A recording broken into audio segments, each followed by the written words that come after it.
Riding this is no different than riding any other K model. It's smooth as silk, as the 3 cylinders always were. The suspension is lowered. Even though the suspension is lowered, it is still compliant, has plenty of suspension travel, and it's incredibly comfortable. The seat has memory foam, holds you in very nice and comfortably. So it's a very easy bike to ride. It's a very comfortable bike to ride, low center of gravity, and very manageable.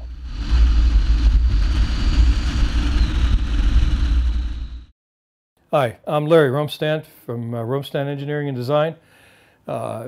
This is another one of our SpecialKs series. We call this one the Bomb.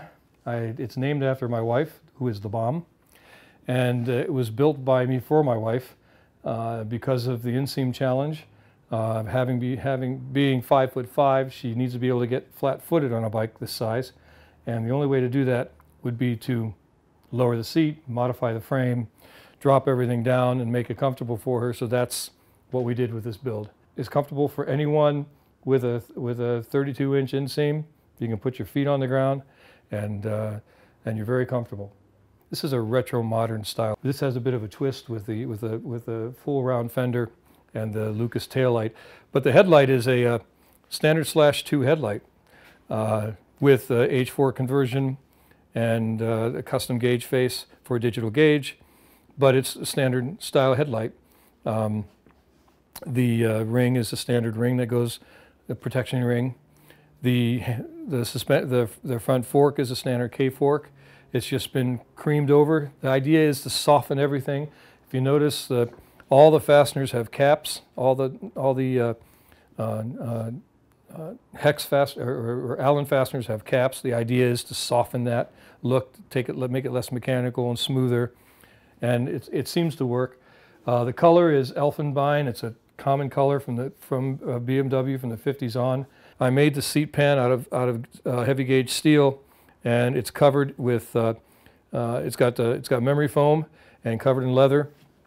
It's very comfortable, very plush. The tail rack is actually a /2 tail rack that's been modified to fit this frame. The bag holders, these carriers, are actually from an R1200C, and they've been drilled into and set into the frame. They've been pocketed into the frame to get them tight. Otherwise, it would sit out too far. This is the stock. The frame is basically stock.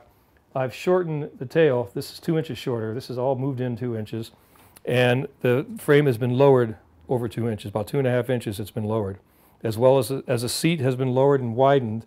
The frame has also been lowered. The overall effect gives it about a 27-inch seat height, which is comparable to most cruisers of the day right now. So it's right there with them in seat height.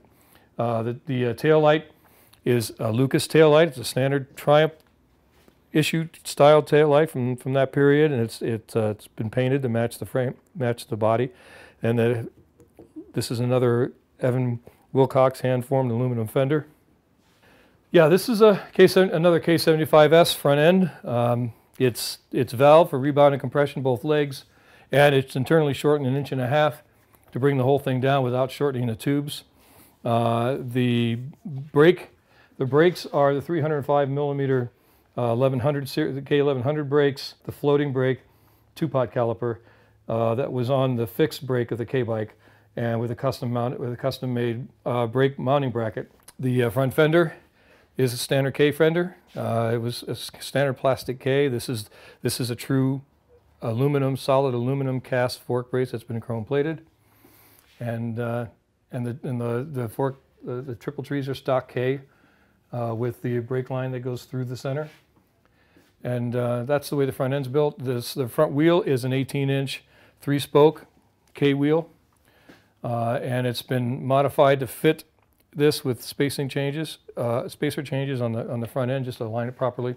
Yeah, the engine is the stock K75S motor, which is the higher output motor. It has the different cam and the different and the higher compression ratio and the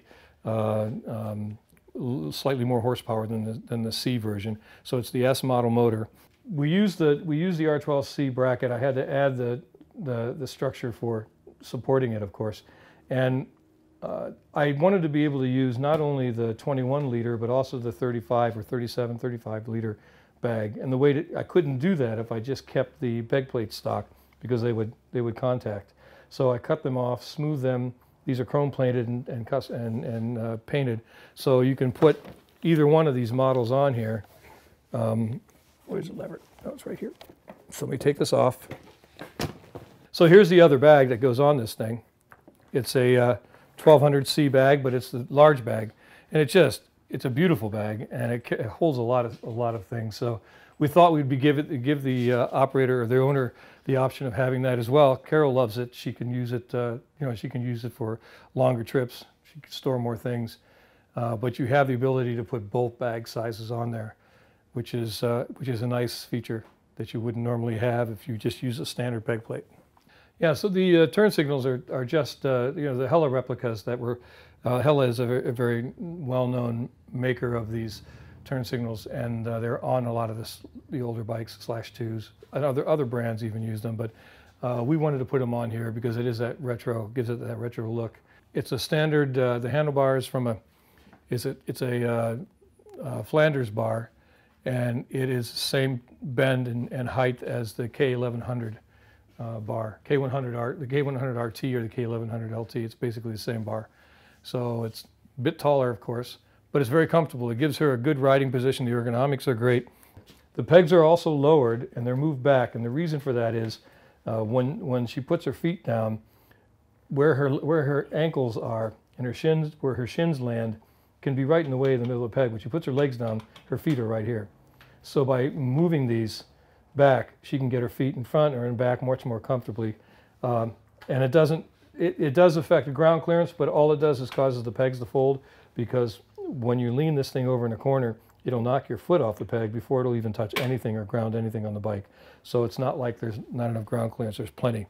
The exhaust is stainless, as you can see, because it's turning gold. It is a /5 style replica stainless exhaust. And the header is a standard BMW stainless header. So there's nothing really changed there. Like I said, it does have the O2 sensor, and it's soft hung, so it can move, and there's no chance it can break. And it's very, very, very quiet.